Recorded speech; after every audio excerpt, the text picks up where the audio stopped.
Los filósofos, hablamos de los eruditos y también de los populares, de los que hablan en la feria, en los boliches.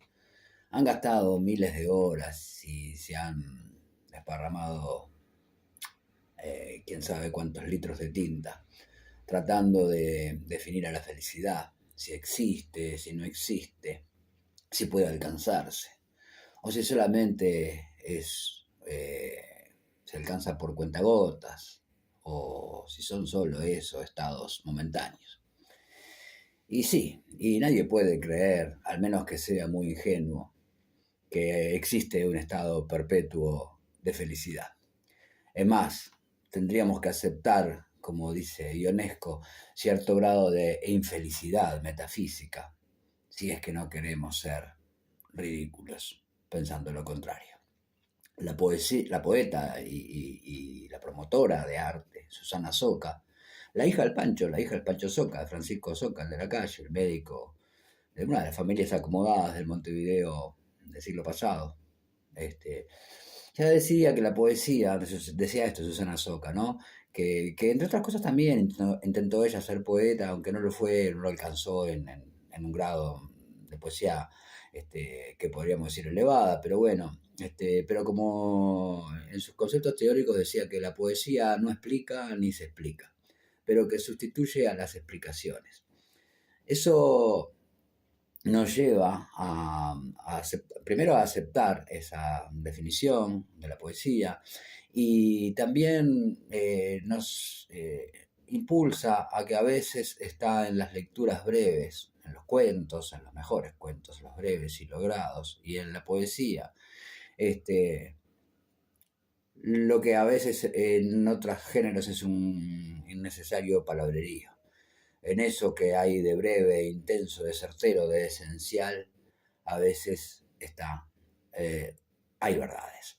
Veremos dos ejemplos de felicidad, de dos poetas bien diferentes, aunque parientes en su lengua, el castellano, que parece ser una lengua ideal para expresar estados, emociones, sentimientos. Ambos poemas comparten algo relacionado con la lluvia, y ambos supieron captar en un instante un momento único e irrepetible. Y se lo guardaron, se lo grabaron y después lo supieron poner en palabras. Hoy hablaremos de la lluvia y la felicidad. En otro momento lo haremos con el sol y el dolor de una pérdida. Usaremos un cuentazo de Mempo Giardinelli titulado Juan y el Sol para hablar de eso, pero después. No lo tomen como una promesa. Acá, esta casa es seria, las promesas se cumplen. Como se verá, uno siempre está un poco a contracorriente, ya que es más fácil a veces hacer la asociación sol, felicidad o lluvia con tristeza. Eso que se llama a veces los paralelismos psicocósmicos. Pero eso es relativo, lo veremos con los ejemplos que vamos a trabajar enseguida. Digamos que Juana de Barburú y el poeta al que vamos a hacer referencia, a leer un poema llamado Eloy Sánchez Rosillo, son parientes, decíamos, compadres y comadres de una niña llamada sensibilidad, que nos permite captar y robarle al mundo esos instantes que contrastan con lo cotidiano, lo mediocre, lo banal, lo superfluo. A veces es un solo instante revelador, quizá incluso un momento inesperado, pero reconocible, una iluminación quizá. Si somos religiosos podríamos decir que es una especie de epifanía que nos permite reconocer que la felicidad está ahí, que se nos puso en nuestro camino, pero como la felicidad no habla, no grita, y no nos gritó, aquí estoy. Por eso hay que estar siempre con los sentidos y el radar. ¿Cómo se usa la palabra radar últimamente, no? En estos tiempos. Bueno, hay que estar con los sentidos bien alertas para reconocerla, captarla, secuestrarla, grabarla a fuego, si se puede, en nuestra memoria afectiva. Los poetas, que además de tener la memoria afectiva que tenemos todo el resto de lo que no tenemos tanto talento, tienen esa capacidad para evocar esos momentos y ponerlos en palabras, y lo transforman en ese conjunto inexplicable de variados elementos que son los poemas. Los y las poetas le han cantado mucho más al dolor que al goce, y a las alegrías, y mucho más a la muerte que a los nacimientos. No son pesimistas los poetas, pero es incuestionable que las penas han sido y seguirán siendo motivo de inspiración, y a veces las palabras son un bálsamo que disimule tanto dolor acumulado. Cuando uno está feliz, a veces no tiene de qué escribir y simplemente goza de ese instante de felicidad. Juana Ibarburu nació el 8 de marzo, qué día, ¿no? De 1892, murió en 1979. Se llamaba Juana Fernández Morales. Adoptó el apellido de su marido, de Lucas Ibarburu, que no nos gusta mucho, primero porque sabemos cositas feas de él, pero además porque no nos gustan mucho los uniformados, nos traen malos recuerdos, y el marido de Juana era un militar bastante insensible y poco ligado a la sensibilidad artística. Nosotros, entre los Ibarburu, nos quedamos con los músicos, y por eso nos quedamos con los hermanos Ibarburu y no con el marido de Juana. El padre de Juana era gallego y aunque era apenas letrado, le recitaba versos de Rosalía de Castro a su hija Juana.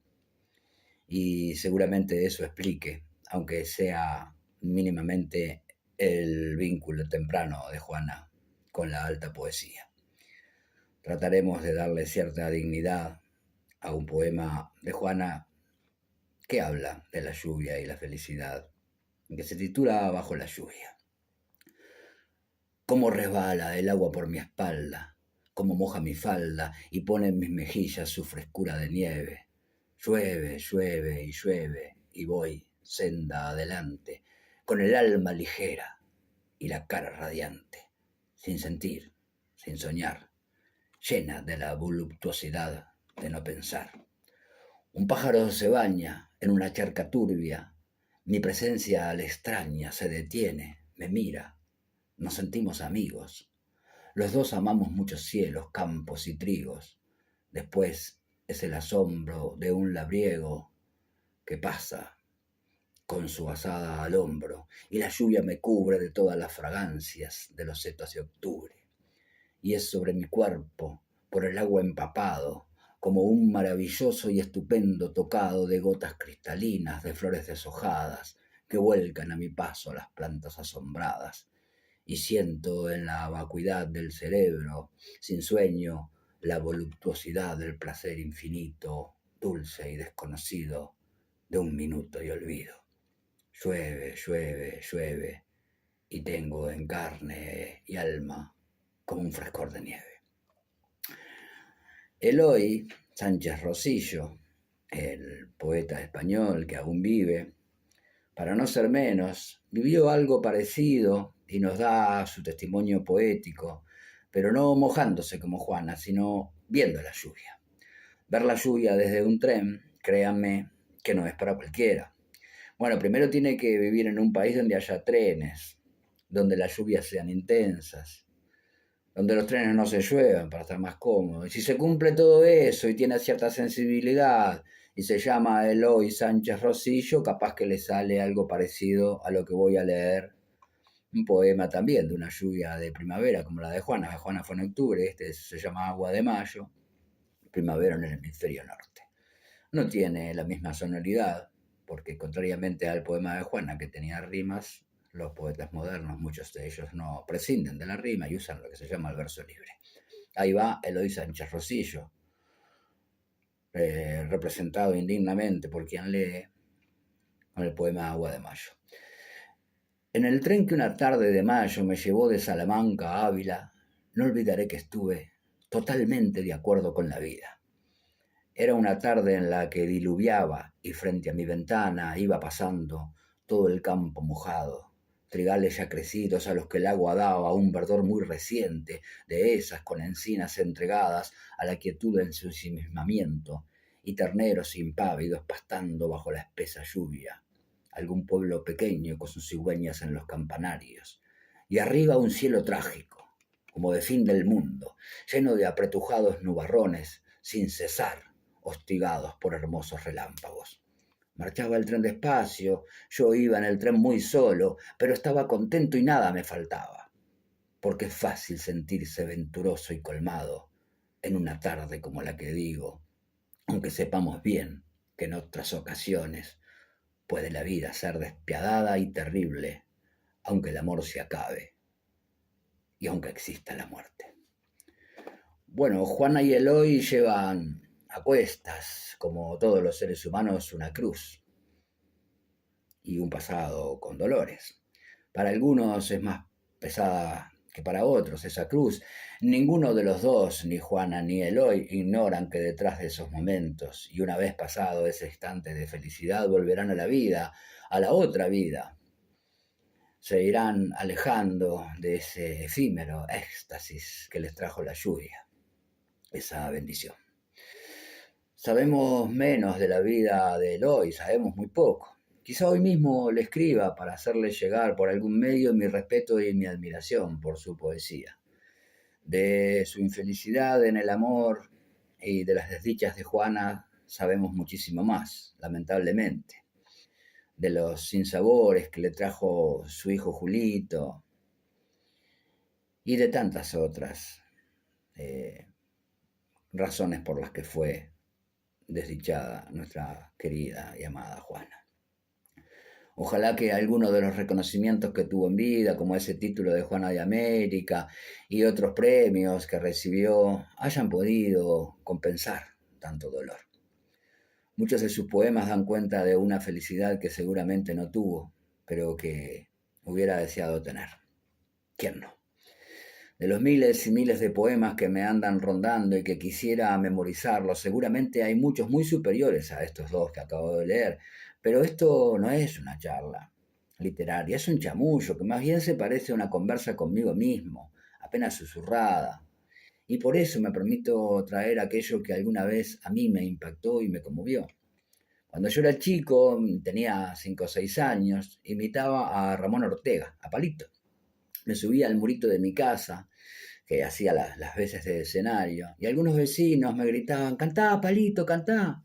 Y yo cantaba, la felicidad, ja, ja, ja, ja, de sentir amor, oh, oh. Horrible.